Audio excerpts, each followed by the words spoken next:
इस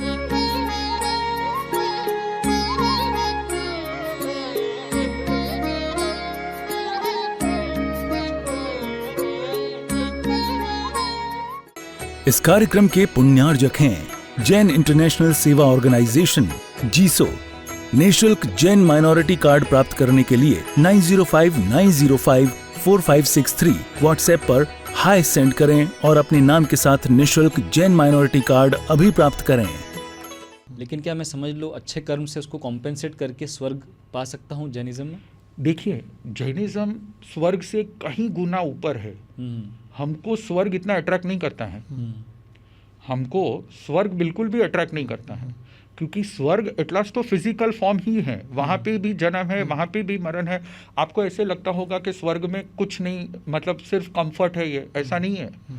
स्वर्ग में भी एक दूसरे की अप्सराओं को अपहरण करके लेके जाते हैं, वहाँ भी झगड़ा होता है, वहाँ भी मारामारी होती है, सब चलता है। हमको तो इससे ऊपर उठना है। करेक्ट। तो हमें तो स्वर्ग भी अट्रैक्ट नहीं करता है। हम तो फिर मोक्ष की ही कामना करते हैं, सिद्ध की कामना करते हैं, to attain the salvation, the ultimate state of the soul, not the physical sensations. तो कर्म जो है वो हर चीज़ को, अब मान लीजिए कोई गरीब है, जैसे बेगर है, अब वो बेगर कोई पाप तो नहीं करता है, शांति से वहाँ बैठा है, वो भी स्वर्ग जाएगा। लेकिन स्वर्ग जाके उसका दिमाग डोनाल्ड ट्रम्प जैसा नहीं हो जाएगा। करेक्ट। वहाँ पे जाके वो बेगर ही रहेगा। ये कर्म है। ओके। आप जिस स्वरूप में हो, जैसे सारा दिन आप भौंकते रहोगे, आप कुत्ते ही बनोगे, आप इंसान नहीं बनोगे वापस। तो जैसा आप कर्म करोगे वही रूप आपको वहाँ पे मिलेगा। अंडरस्टूड। तो इस बॉडी की एक लिमिटेड कैपेसिटी है। ये 100 साल तक जिएगा, आपकी किडनी, लीवर, ये सब 100 सवा 100 साल तक जिएंगे। जल्दी यूज़ कर दिया तो 40 साल में ख़त्म हो जाएंगे। अगर अच्छे तरह से स्लो ज़्यादा स्टिमुलेट ना करके शांति से उसको आप लंबा अगर खींचोगे, 100 सवा 100 साल तक आप आराम से जी सकते हो। पर फिर भी वो जाने वाला तो है ही। अब बॉडी निकल गया तो दूसरा बॉडी मिलेगा। और कौन सा बॉडी मिलेगा? जैसे जैसे आपने यहाँ पे कर्म रिकॉर्ड किए हैं, वो कर्म आपका अकाउंट करेगा कि अब मुझे तुझे कहाँ पे डालना है।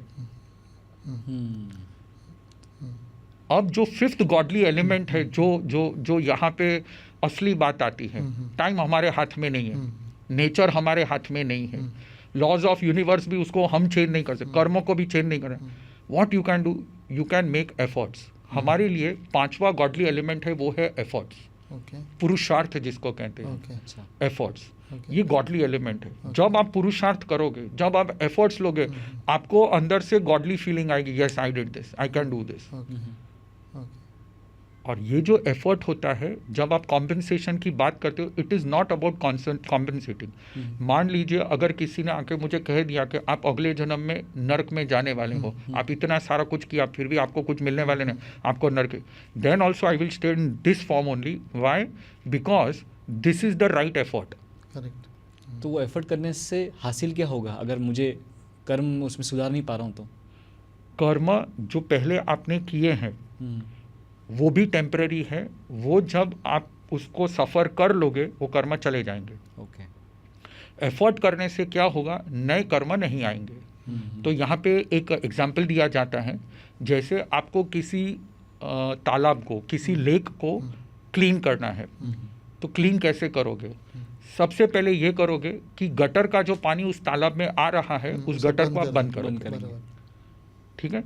करेक्ट। तो जैसे हम नॉलेज, विजन, कैरेक्टर और पेनेंस करते हैं, इससे सबसे पहले काम ये होता है कि हमारी बाहर से आने वाली गटर बंद हो जाती है। अब अंदर का जो पानी है वो बाहर निकालेंगे। करेक्ट। यानी कि पहले के जो कर्म है, अब हम ये नॉलेज, विजन, कैरेक्टर, पहले तो हमने गटर बंद कर दी, जो बाहर से जो गंदगी आ रही थी वो सब हमने बंद कर दी। अब जो पुरानी गंदगी है वो मेडिटेशन वगैरह से हम निकाल देंगे। तो जो कर्म है उसको हम निकाल देंगे, उसको सफ़र कर लेंगे। हार्डशिप्स हम करते हैं, हम हार्डशिप्स को फॉलो करते हैं। तो वो सफ़र कर करके, ये दो चीज़ है, या तो दुनिया आपको सफ़र करवाएगी या आप खुद सफ़र कर लीजिए। तो जैनिज्म ये कहता है कि आप सफ़र कर लीजिए, आपको आने ही वाला है। अब खुद अगर आप सफ़र कर लोगे, पेनेंस कर लोगे, सैक्रिफाइस कर दोगे, या तो आपका भाई आपसे छीन लेगा या सामने से कह दे जा आई ब्लेस यू, ये पॉजिटिविटी होती है, इससे पॉजिटिविटी क्रिएट होती है। तो जो पुराने आपके कर्म वैसे भी आप सफर होने ही वाले थे, आपने ब्लेस कर दिया तो अच्छा हो गया, कर्म आपके निकल गए, तो पुराने कर्म निकल गए। अब नया पानी आएगा, बारिश आएगी, पूरा तालाब भर जाएगा। तो अब जो हम साधना करेंगे तो 3 लेवल पे एफर्ट्स होते हैं। फर्स्ट लेवल होता है आने वाली गंदगी को रोक दीजिए, ब्लॉक की, उसको संवर कहा जाता है। फिर अंदर जो गंदगी है वो निकाल दीजिए, इसको निर्जरा कहा जाता है। और फिर नया पानी अंदर, आपका पूरा पोटेंशियल खिलेगा, इसको मोक्ष कहा जाता है। तो ये साधना की 3 पद्धति है। आपने जो 5 भगवान कहे, ये फॉर्म ऑफ एनर्जी ही है? भगवान नहीं है, गॉडली एलिमेंट्स है, godly element, not the God but godly. These elements make you feel godly. मुनि जी, इतनी अच्छी फिलॉसफी शायद ही मैंने इतनी अच्छी तरह समझी होगी किसी धर्म में। तो जब इतना अच्छा धर्म है तो ये इतने कम लोग क्यों हैं इस धर्म में? बुद्धिज़्म इतना ज़्यादा फैला, मतलब ऑलमोस्ट एंटायर वर्ल्ड में है बुद्धिज़्म।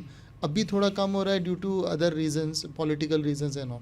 तो क्यों जैनिज़्म इतना पुराना होता है भी पूरे इंडिया में क्यों नहीं अपनाया गया? तो ऐसे है कि जैनिज़्म ने हर बार ये एक चीज़ करी है, जैसे नेचुरल हो रहा है होने दो। कभी भी ये एम्फसाइज नहीं किया गया कि आप प्रचार करके के लोगों को कन्वर्ट करो। जैसे आज भी हमारे जैन हैं, जनरली कोई फॉरेन जाएगा या कोई दूसरे मंदिरों में जाएगा तो हम उसको रोकते नहीं हैं। किसी ने हनुमान चालीसा पढ़ना शुरू कर दिया या कि कोई बौद्ध धर्म में गया तो हम उसको रोकते नहीं हैं। पर अगर वो करके भी उसको रिजल्ट नहीं मिल रहा है, then we tell them these elements. तो आज भी we are not into stopping people और कन्वर्टिंग, तो बहुत दूर की बात है। करेक्ट। अगर कोई आकर के कहीं जा भी रहा है तो भी हम उसको नहीं रोकते हैं। तो जैनिज्म का कभी पहले से प्रचार करना ये ध्येय रहा ही नहीं था, पहले से ही ये ध्येय रहा ही नहीं है। हाँ, लेकिन हमारे पास एक वर्सेटाइल फिलॉसफी है जिसको हमने पकड़ के रखा है। वर्सेटाइल फिलॉसफी जिसको आप श्यादवाद के नाम से जानोगे। श्यादवाद यानी मैनी फेसेटनेस, मल्टी फेसेटनेस। करेक्ट। ये शादवाद, अनेकांतवाद, श्यादवाद, या इसको आज की तारीख में इसको एक अच्छा सा शब्द यूज करेंगे, वर्सेटाइल। करेक्ट। अब हर चीज़ को एक्सेप्ट करते हो और हर पर्सपेक्टिव को अपनाते हो।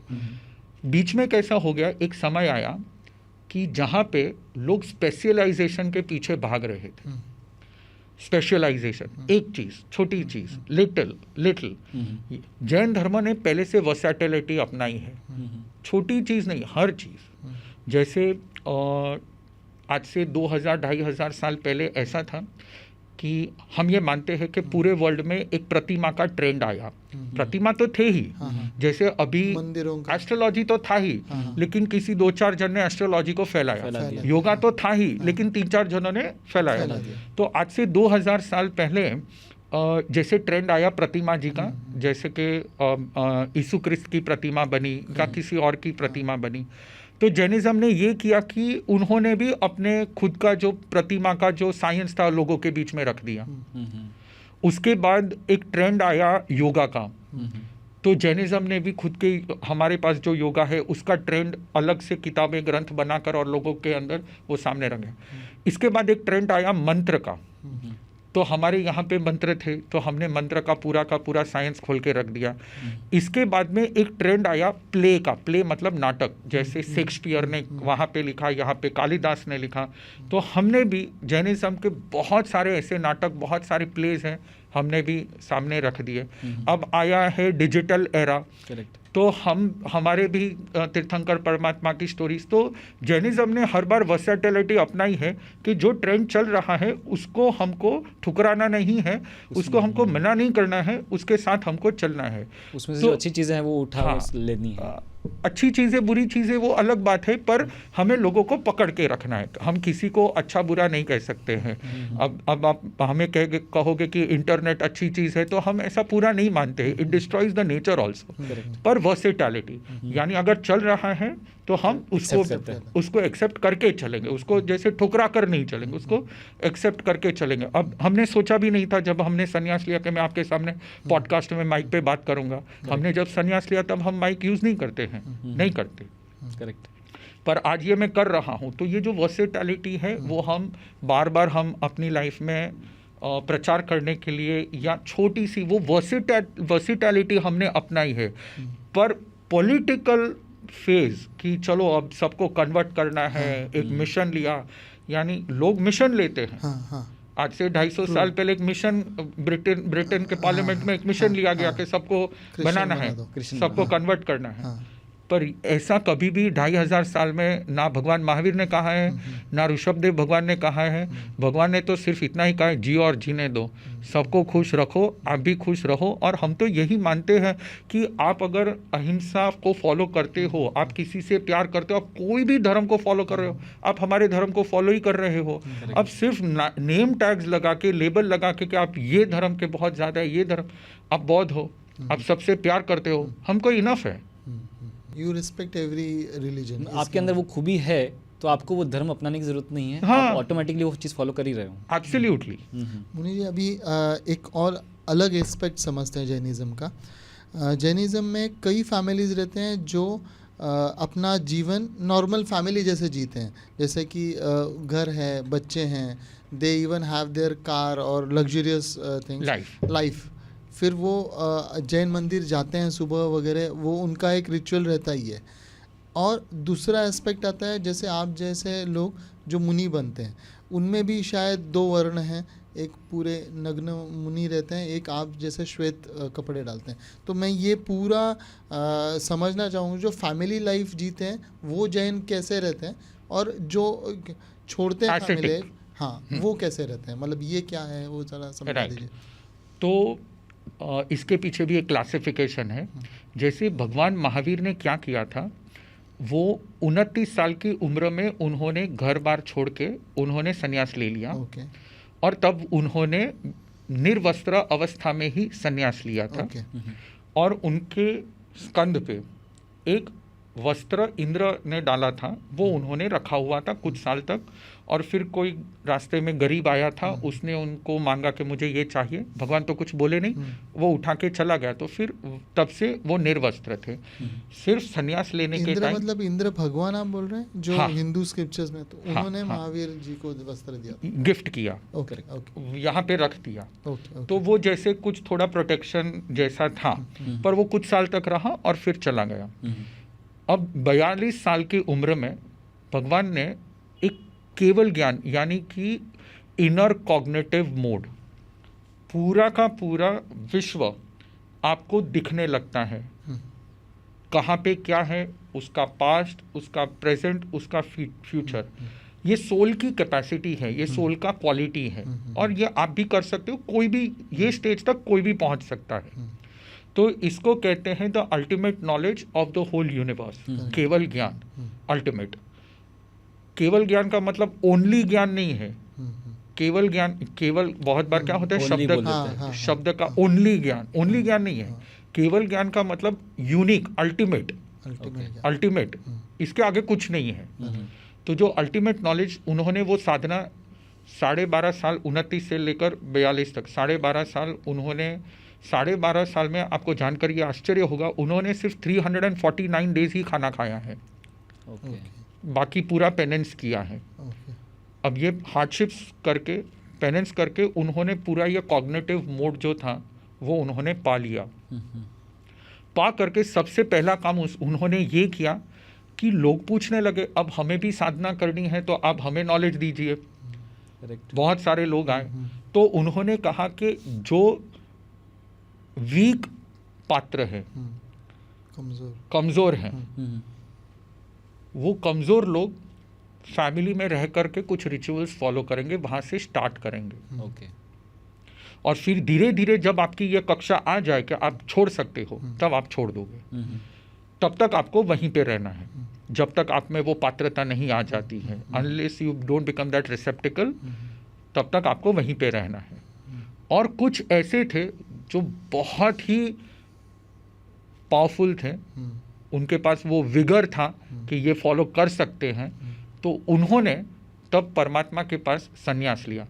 तो तब परमात्मा के पास संन्यास लेने वाले 50,000 लोग थे, और जो उनके फॉलोवर्स थे, जो फैमिली में रह करके फॉलो करते थे, वो 5 लाख के आसपास थे। तो इस तरह से भगवान ने दोनों के लिए, गृहस्थ के लिए भी और सन्यासी के लिए भी, दोनों के लिए डिसिप्लिन उन्होंने बताया। ये डिसिप्लिन आपको फॉलो करना है, तब से लेकर आज तक। और ऋषभदेव भगवान के टाइम पे भी वही हुआ था, और ये इटर्नल फिनोमिना है कि हर बार जो वीक लोग होंगे, कमज़ोर लोग होंगे, उनके लिए फैमिली में रहकर कैसे आपको साधना करनी है, कैसे नॉलेज, विजन और पेनेंस और डिसिप्लिन आपको फॉलो करना है, वो बताएंगे। और जो हार्डशिप्स फॉलो कर सकते हैं, उनके लिए ये मार्ग रखा जाता है।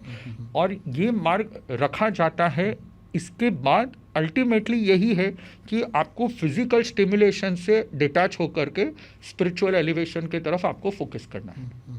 सो जैनिज्म में 2 तरह के जो है सेक्ट दिखाई देते हैं, एक दिगंबर होते हैं, एक श्वेतांबर होते हैं। इनमें क्या फ़र्क होता है? तो ये सिर्फ जैनिज्म में नहीं है, हर जगह पे है। जैसे अगर आप क्रिश्चियन में जाओगे तो फादर नन है और लेमन भी है। जैसे आप कहीं, जैसे अपने इस्लाम में भी है, फ़कीर लोग हैं और नॉर्मल लोग भी हैं।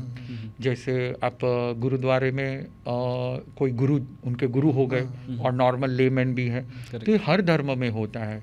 तो एक जो होते हैं वो अल्टीमेट सिद्धि को पाने के लिए साधना पूरी करते हैं। तो जो साधना करते हैं, वो साधना में जैनिज्म में 2 प्रकार की साधना बताई गई है। उसमें एक साधना जो है उसको कहते हैं जिन कल्पी साधना, और एक साधना जो होती है उसको कहते हैं स्थविर कल्पी साधना। तो जिन कल्पी साधना का मतलब ये होता है, जिनेश्वर परमात्मा, महावीर भगवान, वो जिन थे। तो उन्होंने निर्वस्त्र होकर के उन्होंने साधना शुरू की थी 12.5 साल की। तो जिन कल्पी साधना यानी कि परमात्मा की जो जिन अवस्था है, वो अवस्था में वो साधना करेंगे, तो वो दिगंबर सेक्ट है। अच्छा। और दूसरी एक आती है स्थविर कल्पी। जैसे हमने डिसाइड किया कि कमज़ोर लोग हैं वो फैमिली बनाएंगे, और जो पावरफुल लोग हैं वो हार्डशिप्स को फॉलो कर सकते हैं, वो संन्यास लेंगे। अब संन्यास में भी 2, एक जो लेवल होगा वो जिनकल्पी साधना को एक्सेप्ट करेगा, वो जिनेश्वर परमात्मा की तरह साधना करेगा, और एक जो होगा वो उस तरह से नहीं कर सकता है, वो ये श्वेत वस्त्र, which is symbolically it is detachment. वो वाइट कपड़े पहन के वो साधना करेगा। इस कार्यक्रम के पुण्यार्जक हैं जैन इंटरनेशनल सेवा ऑर्गेनाइजेशन जीसो। निःशुल्क जैन माइनॉरिटी कार्ड प्राप्त करने के लिए 9059054563 व्हाट्सएप पर हाय सेंड करें और अपने नाम के साथ निःशुल्क जैन माइनॉरिटी कार्ड अभी प्राप्त करें।